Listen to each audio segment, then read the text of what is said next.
দুদিনের সফরে রোববার সকালে বরিশাল মেরিন একাডেমি পরিদর্শন করেন পাট, বস্ত্র ও নৌপরিবহন মন্ত্রণালয়ের উপদেষ্টা ব্রিগেডিয়ার জেনারেল অবসরপ্রাপ্ত এম সাখাওয়াত হোসেন। একাডেমির প্যারেড গ্রাউন্ডে অভিবাদন গ্রহণ শেষে বৃক্ষরোপণ করেন তিনি।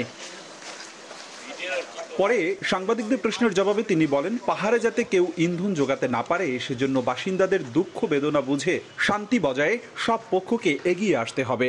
যারা অপাহাড়ি আছে তাদেরকে বুঝতে হবে যে পাহাড়িদের বেদনা এবং দুঃখটা, এবং তাদের সাথে ইন্টারাকশনটা লোকালি যদি না হয় তাহলে খুব ডিফিকাল্ট হবে।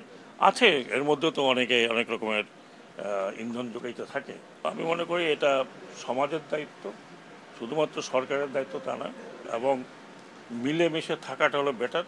নৌ, বস্ত্র ও পাট মন্ত্রণালয়ে দুর্নীতিতে রীতিমতো সাগর চুরি হয়েছে বলে জানান এই উপদেষ্টা। সব ধরনের অনিয়ম ও দুর্নীতি প্রতিরোধে দেশবাসীর কাছে সহায়তা চান তিনি। অন্তর্বর্তীকালীন সরকার মব জাস্টিসের পক্ষে নয় জানিয়ে গুরুত্ব দেন আইন শৃঙ্খলা পরিস্থিতি নিয়ন্ত্রণের উপরও।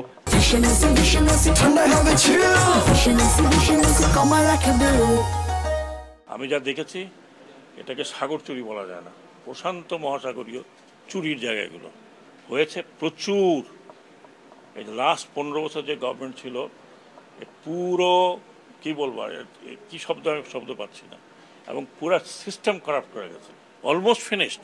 এখন আমরা ট্রাই করতেছি যে আস্তে আস্তে আস্তে আস্তে জানা যায় 15 বছরের কাজ তো 1 বছরে বা 15 মাসে বা 2 বছরে বা 3 বছরে করা সম্ভব না। এটা হতে পারে না। It has to be law and order এবং আইনের মধ্যে চলতে হবে সবাইকে। যদি না চলে তার বিরুদ্ধে শক্ত অ্যাকশন নেওয়া উচিত।